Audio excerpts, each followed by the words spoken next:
Boa noite a todos, mais uma vez. Possamos aproveitar esses momentos para nos instruir.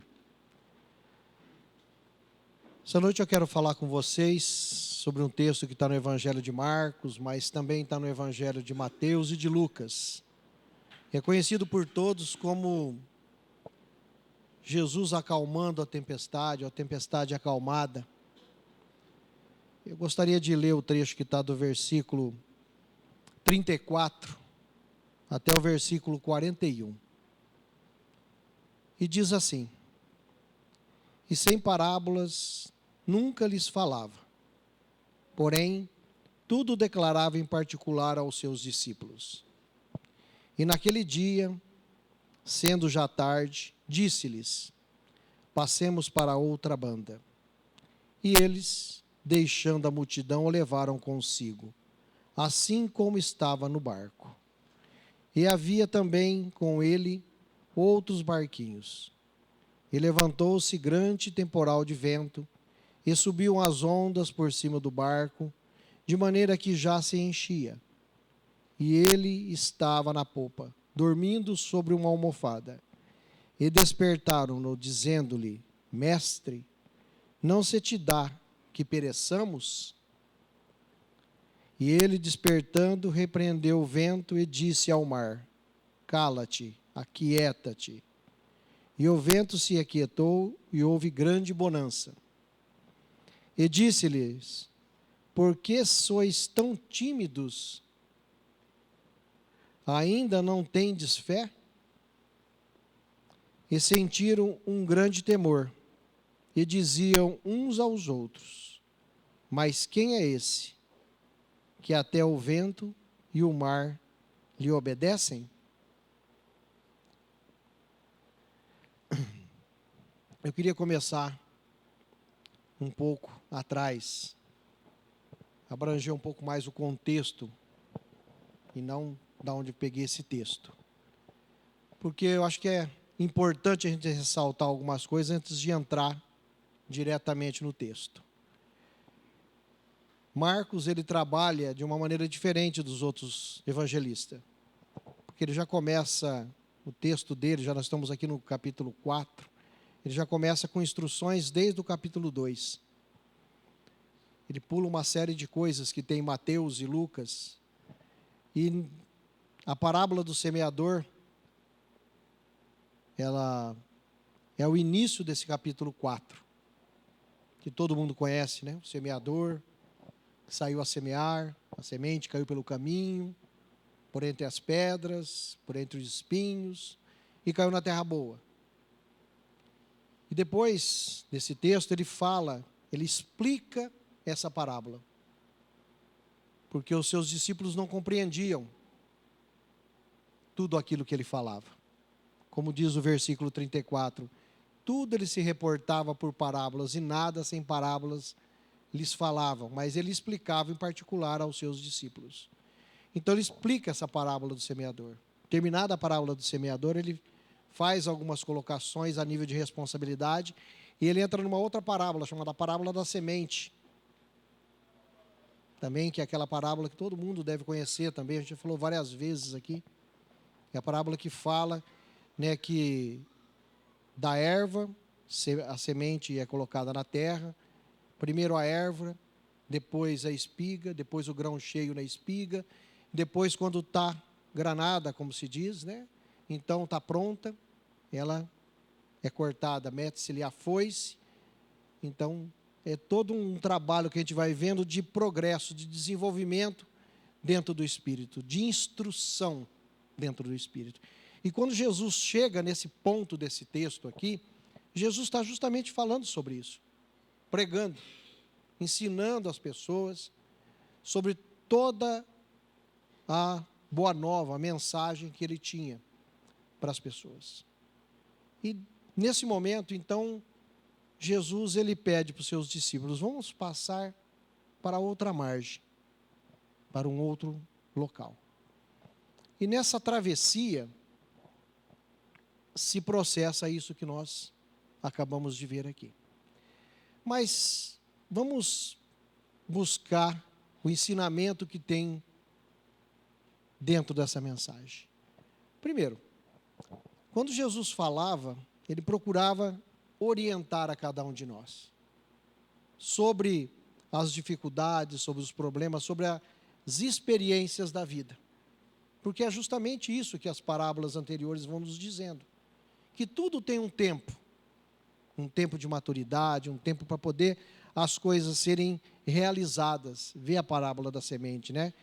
Primeiro a erva, depois a espiga, depois o grão cheio na espiga.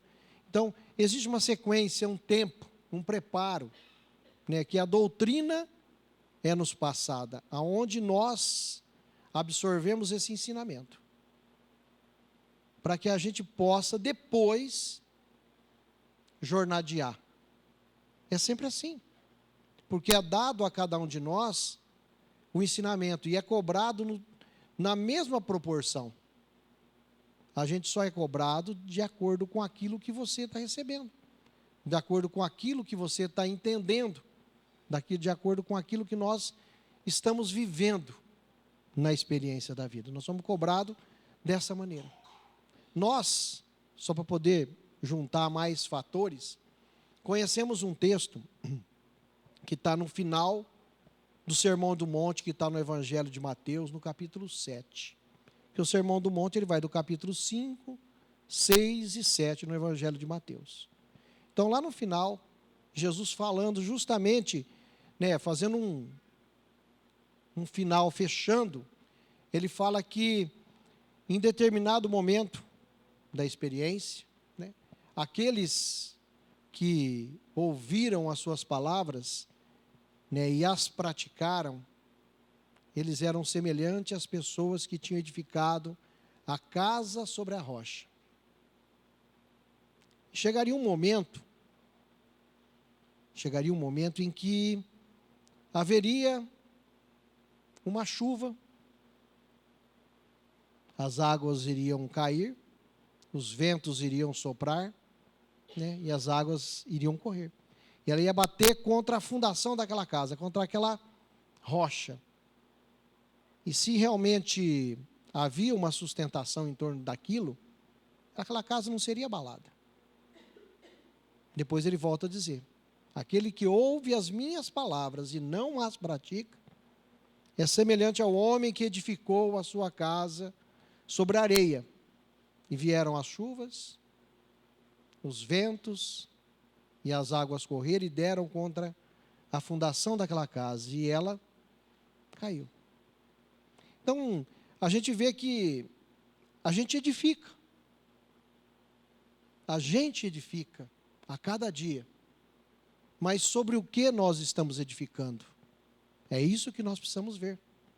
Porque tanto aquele que edifica dentro do campo do bem, com consciência, vai passar por provação, porque nós estamos num mundo de provas e expiações.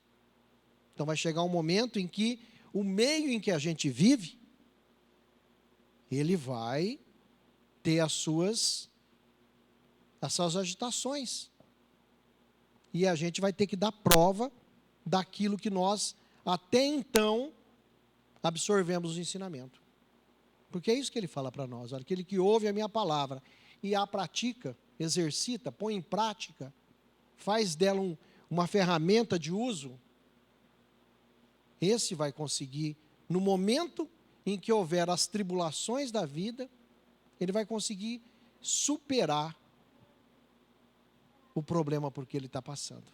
E aquele que não tiver se imbuído disso, ele vai sofrer a ação, né, da sua pouca fé. Então, quando a gente começa a analisar esse texto também da tempestade acalmada, a gente vê esse tipo de ação. Jesus passando toda uma instrução anterior, os discípulos ouvindo a sua instrução, e Jesus, nesse momento, quando vocês pegam mais no começo do capítulo, no início do capítulo 4, é falado para nós que Jesus estava pregando dentro da água, num barco, porque havia uma multidão, e Jesus então estava pregando de lá. Então, quando ele vai passar para o outro lado, eles, do jeito que está, Eles vão. E nesse momento que eles estão indo, então começam a ter as tempestades.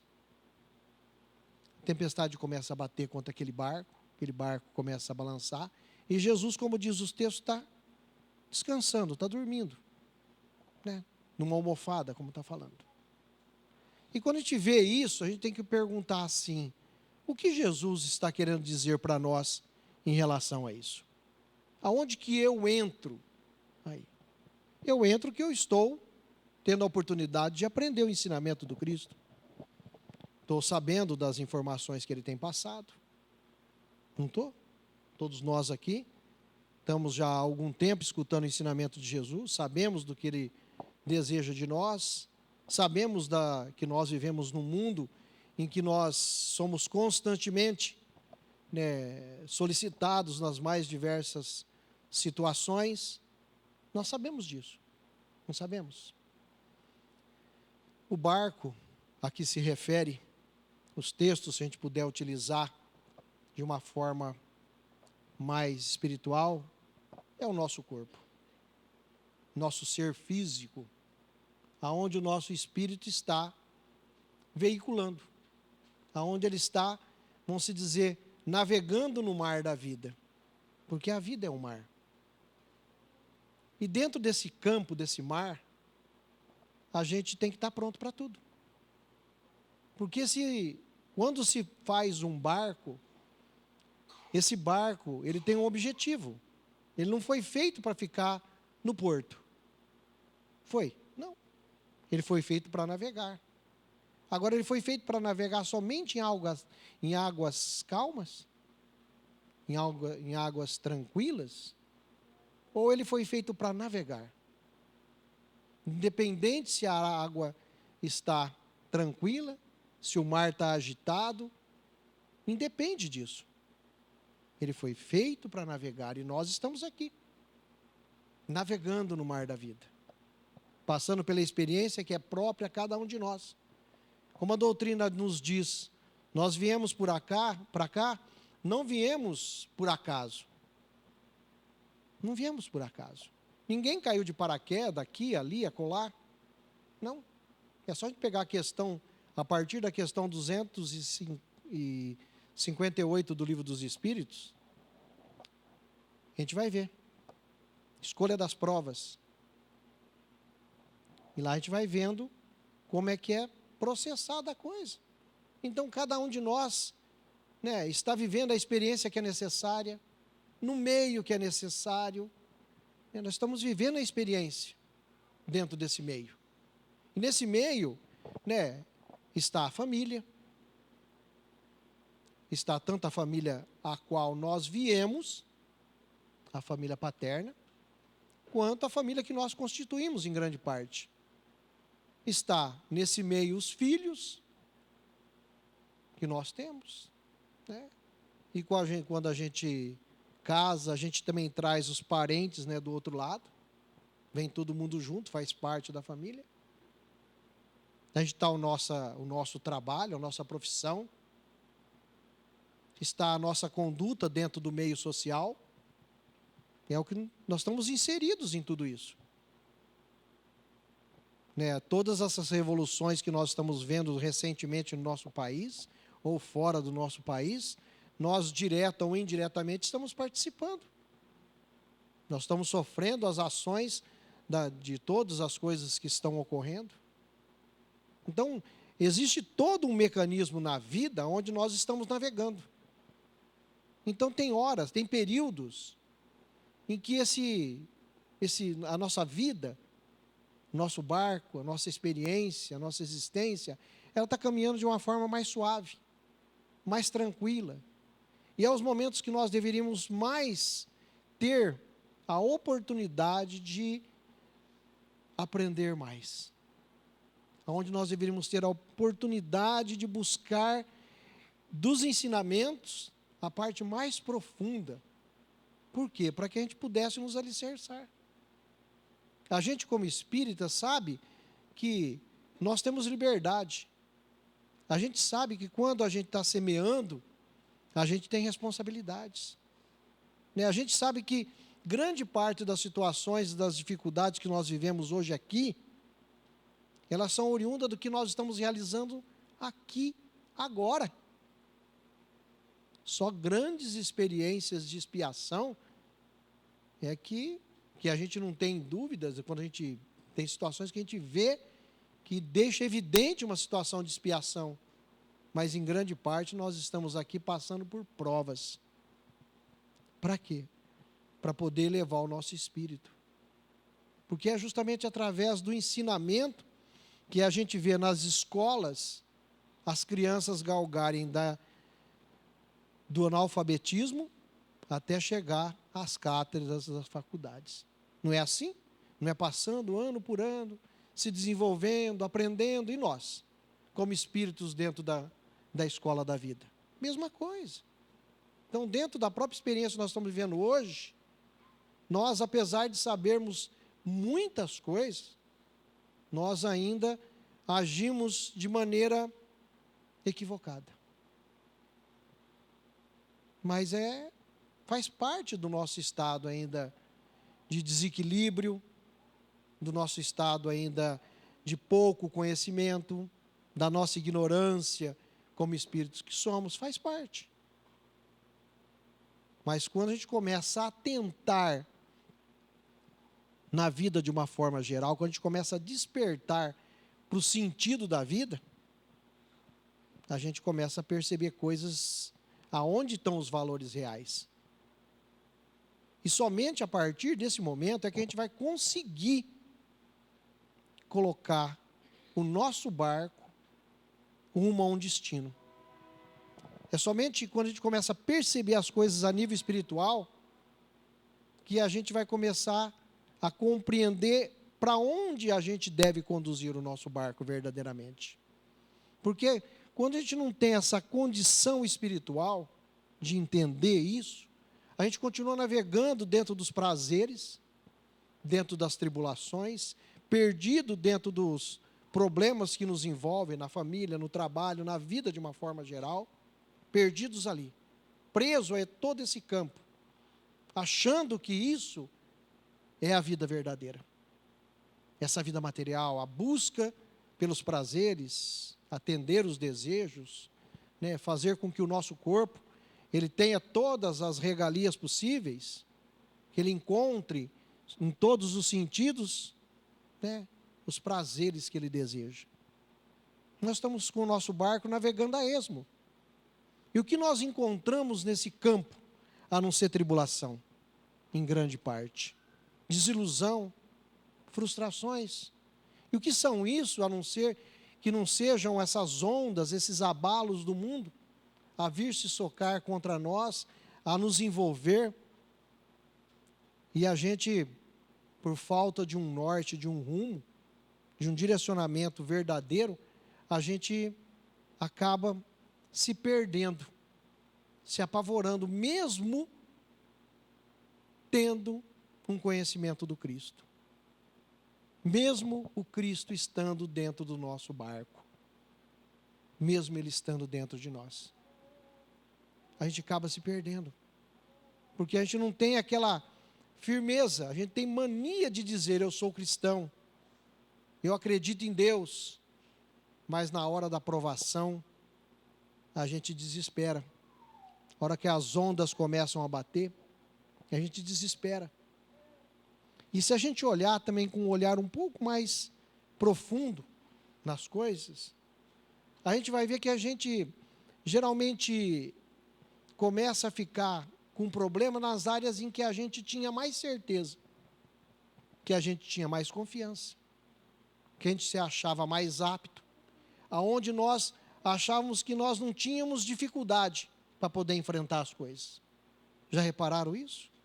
Que a gente acaba caindo, muitas vezes, naquilo que a gente mais parece que tem segurança, que a gente tem mais conhecimento, e a gente vê, de repente, acontece alguma coisa que estava fora do nosso controle, estava acima das nossas previsões.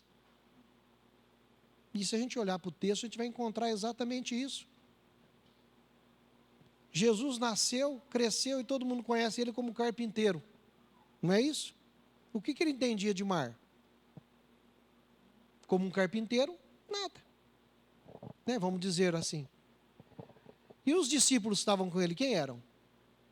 Em grande parte. Pescadores. Pescadores. Estavam cansados de andar, de navegar por aqueles mares ali. Por aquele lago, né? Porque é um lago na realidade. É um lago. Então estava cansado de navegar ali. Quantas e quantas tempestades eles enfrentaram? Quantas tinham firmeza naquilo que eles estavam fazendo? O Senhor falou para ele: vamos passar para o outro lado? Vamos passar. Sem problema nenhum. Conheciam que aquele lago, ele produzia ventanias e tempestades de uma hora para outra, mas de uma hora para outra também ia embora. Eles sabiam isso. Então, eles estavam acostumados com aquela situação. Mas houve algo muito mais, como se diz, mais grave ali, naquele momento, em que eles entraram em desespero, ficaram com medo. Ficaram com medo. E a gente na vida, às vezes, quando a gente está enfrentando as coisas, para a gente, parece que a gente sente medo do gigante. Que o problema que se avoluma à nossa frente é muito grande. E nós vamos dar conta de vencer. Eu peço para vocês, vou fazer um parênteses agora aqui, e vou numa história que todo mundo conhece também. Todo mundo também já ouviu falar de Davi e de Golias. Todo mundo conhece a historinha de Davi e de Golias. Então, gostaria de dizer para vocês justamente isso. Davi, ele era pequeno, não tinha armadura, não tinha nada. Tinha uma pedrinha, uma funda, né? Uma tiradeira que ele defendia o rebanho de gado dele, de ovelhas dele, dos lobos, dos invasores, tinham ali. E ele se viu à frente de um gigante filisteu, como está colocado lá, um homem com armadura, um homem com escudo, um homem com espada na mão. E notem uma coisa, que eu vou dizer para vocês, que depois a gente vai usar. Vocês podem procurar em qualquer lugar da Bíblia ali, se Deus pediu para Davi ir lá e lutar contra o gigante. Não existe. Davi tomou a decisão, ele foi lá e tomou decisão. Ele tomou decisão. Não precisou ninguém mandar para ele: vai lá, vai lá, vai lá. Né? Ninguém. Ele foi lá. Agora pensa na cena. Davi com aquela tiradeira na mão, o gigante na frente, todo cheio de armadura. E aí, o que a gente fazia? Corria, né? Corria. Porque como é que eu vou derrubar um caboclo desse? Como que eu vou derrubar? Pensa. Quando a gente olha para o problema nosso, para a dificuldade que nós estamos passando às vezes, para as coisas que nós estamos enfrentando, nós dizemos para nós: olha, eu não vou vencer isso. Eu não vou conseguir superar isso, é muito grande, está acima das minhas forças. Já pensou se Davi tivesse feito isso? Ele não fez isso, ele acreditou. Acreditou que ele podia. Ele acertou a pedra, como todo mundo sabe, né, e derrubou o gigante. E com isso Israel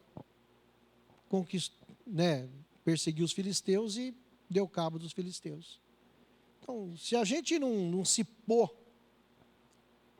com fé diante das situações que nós estamos vivendo, se nós, com o ensinamento que o Cristo deu para nós não tivermos força para que a gente possa enfrentar os problemas da vida, as arremetidas que a gente recebe, como é que vai ser? A gente vai, toda vez que acontece alguma coisa com nós estamos levando a nossa vida dentro de uma situação tranquila, calma, De repente começa a abalar aqui, abalar ali, abalar lá, acontece um problema grave. E aí a gente começa a gritar, a espernear. A gente faz igual os discípulos fez. Senhor, o Senhor não está vendo que nós vamos morrer? Nós vamos perecer? Hã? Sabe como é que chama isso? Transferência de responsabilidade. Você transfere para Jesus a responsabilidade que era tua. Era tua. Era a minha responsabilidade na hora. Eu que tenho que tomar uma atitude, igual o Davi. Ele tomou uma atitude. Ele foi lá e enfrentou. Deus não falou para ele, vai lá e enfrenta o gigante. Ele foi lá e enfrentou. Ora, se eu tiver fé o suficiente, eu vou conseguir vencer os gigantes que tem na minha frente. Senão, não. Então, dentro desse olhar que nós vamos lançando, nós vamos ver que nós causamos os problemas, em grande parte, causamos as desarmonias, falamos coisas que não deveríamos falar, ofendemos quem não deveríamos ofender, realizamos coisas, que não deveríamos realizar, e na hora que o negócio esquenta, que a gente vê que não tem jeito, a gente apela para Deus. É como foi falado aqui no início. A gente vem pedir. Só pedir. Só pedir. E Jesus, o que ele faz naquele momento ali? Jesus age. Jesus se levanta e ele diz aos ventos, para os ventos se acalmarem, e aquieta o mar. Depois ele diz para os seus discípulos: por que sois tão tímidos? Por que, cadê a fé de vocês? Por que sois tão tímidos? Tudo que a gente aprendeu, será que não dá confiança? Jesus já tinha falado para nós, e quantas vezes nós escutamos ele dizendo: olha, aquilo que eu faço, vocês podem fazer e muito mais. Por quê? Porque eu vou estar com vocês. Ele estava no barco. Às vezes a gente está com o Cristo dentro do nosso coração, mas adormecido. Nós vamos deixando. Sabe, nós não buscamos nos alimentar das coisas de ordem espiritual. Não fazemos isso. Então, na hora da tribulação, da dificuldade, do enfrentamento, a gente se acovarda. Eu não dou conta. Não dou conta. Não tenha dúvida. A gente nunca pode ter dúvida de que ao nosso lado não vai estar a presença de Deus. Nunca. É impossível isso. Jesus fala para nós no Sermão do Monte que Deus faz com que o seu sol nasça sobre bons e maus, e que a chuva caia sobre justos e injustos. Então é impossível. Está caindo tudo aí. Está tudo dependendo da nossa vontade. Tudo dependendo do nosso esforço, do nosso empenho, do nosso querer, da gente deixar de ser tímidos. E por que nós deixamos de ser tímidos? Nós não vencemos a timidez? Porque nós não conhecemos Jesus profundamente. Isso também está no texto.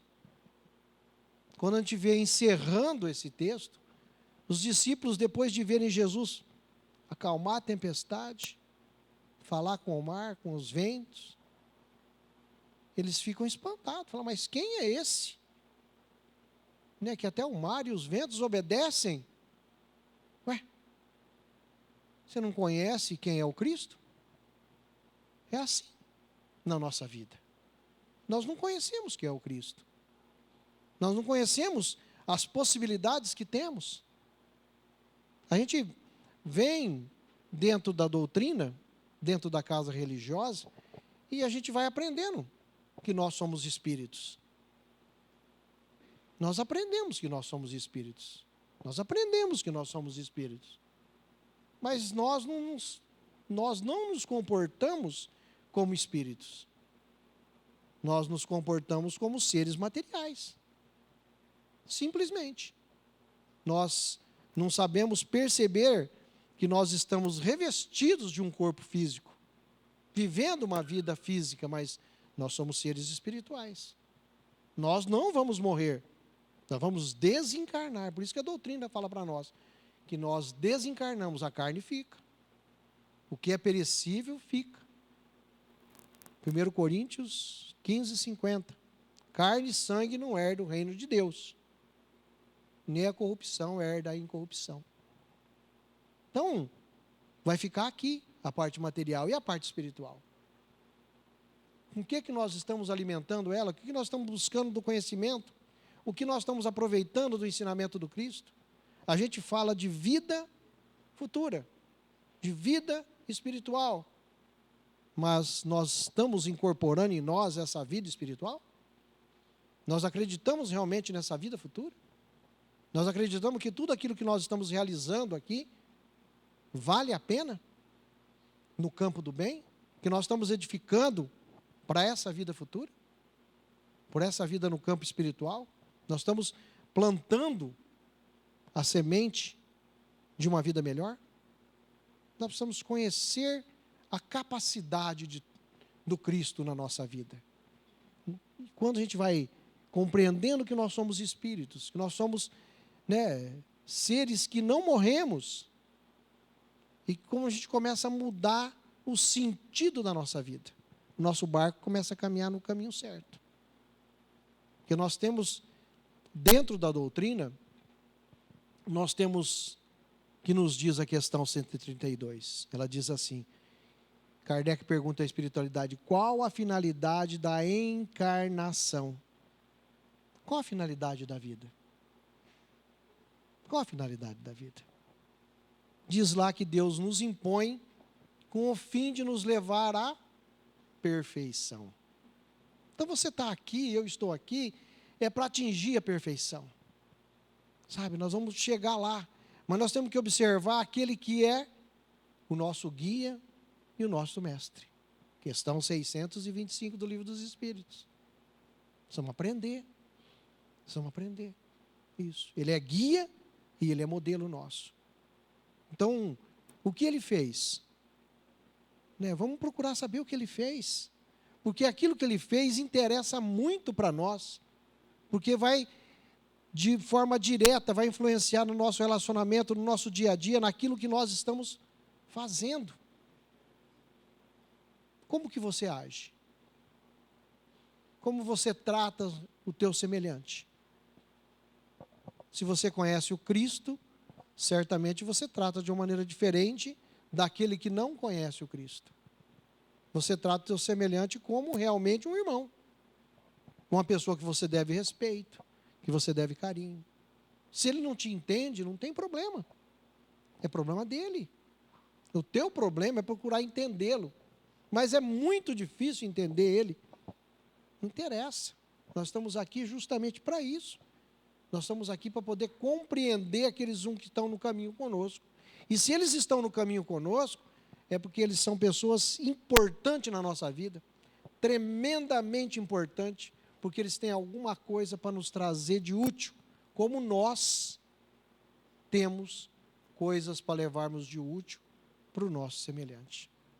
Então há um entrelaçamento entre nós, onde um ajuda o outro. Não tem aquele um que está muito mais avançado que o outro. Às vezes você está evoluído num campo, em determinado ponto você consegue fazer algumas coisas, você consegue trabalhar com mais facilidade dentro de uma situação, mas no outro campo você tem dificuldade. Mas o teu irmão que está do teu lado, às vezes ele tem facilidade naquilo que você não tem.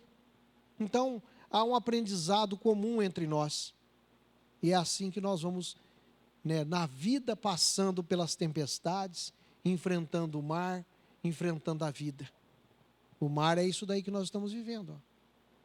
E se a gente deixar o mundo ficar jogando a sua água dentro da nossa vida, a gente vai afundar. A gente vai afundar. A gente precisa aprender a controlar tudo isso. Aprender a quietar o nosso espírito. Para que a gente possa escutar o ensinamento de Deus falando na nossa vida.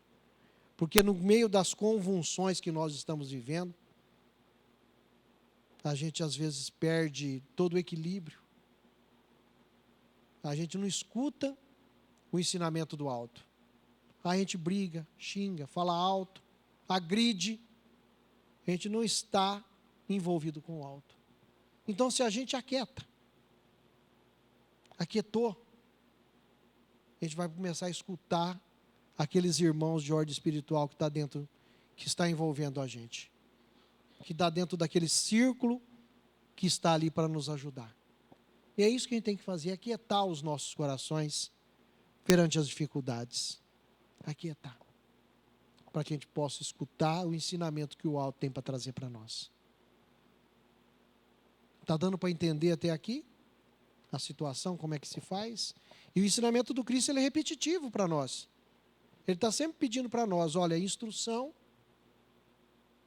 E depois da instrução, ele pede para nós pôr em prática a instrução que a gente aprendeu. Porque quando Jesus está atravessando esse lago, quando ele chega do outro lado, ele chega num local chamado Gerasa, ou Gadara, como tem algumas traduções. Está lá, então, lá tem o endemoniado gadareno, é assim que é colocado. É um jovem que vive, abandonado lá, já foi preso, prenderam ele em cadeias, como se diz, amarraram, ele se soltou. Era uma pessoa que vivia totalmente longe de tudo, banido da cidade. E Jesus chega e Jesus ajuda ele. E para você poder ajudar as pessoas, você tem que estar preparado. E é isso que Jesus vai trazendo para nós no seu ensinamento. Ele vai preparando a nós para que a gente possa enfrentar as nossas próprias turbulências no dia a dia, na vida. Enfrentar aquilo que é de nível pessoal nosso. Mas também nós podermos ajudar aquelas pessoas que estão ao nosso lado. Pessoas que não somente fazem parte do nosso círculo sanguíneo, familiar, mas também todos aqueles que vêm e que estão ao nosso redor. É isso que Jesus vai ensinando para nós. Primeiro, ele nos instrui, nos dá força, nos dá entendimento para que a gente possa superar aquilo que tem dentro de nós. Nós vamos nos conhecendo, vamos conhecendo Jesus. Então as tribulações, as dificuldades, nós vamos vencendo elas. Para depois a gente, partir e realizar trabalhos maiores. Tudo dentro de uma sequência, como diz o Evangelho de Marcos. Como eu falei para vocês. Primeiro a erva, depois o grão cheio na espiga. Depois, na hora que está tudo granado, tudo bonito, corta-se, para que aquela espiga ela possa produzir alguma coisa. Para que cada semente dali possa ser plantada e ela possa produzir alguma coisa. Tudo tem seu tempo. O Senhor sabe esperar. Mas as revoluções do mundo e as experiências necessárias para nos tirar da nossa zona de conforto, nós vamos ter que enfrentar cotidianamente. E quanto mais a gente aprender na vida, com os ensinamentos do Cristo, mais a gente vai conseguir transpor com facilidade as dificuldades que a vida nos oferece. Essa é a mensagem que eu queria deixar para vocês nessa noite. A gente possa meditar nela durante todo o transcurso dessa semana e que possamos tirar das pessoas que estão ao nosso lado, dos nossos relacionamentos, possamos tirar proveito maior, utilizando o ensinamento do Cristo, sendo aquele um que é paciente, aquele um que perdoa, aquele um que tolera, não esperar do outro não terceirizar as coisas não, a gente fazendo primeiro, tomando atitude, como fez Davi, toma uma atitude, faça, você vai ver como que a tua vida muda. É isso que a gente quer deixar para vocês. Obrigado.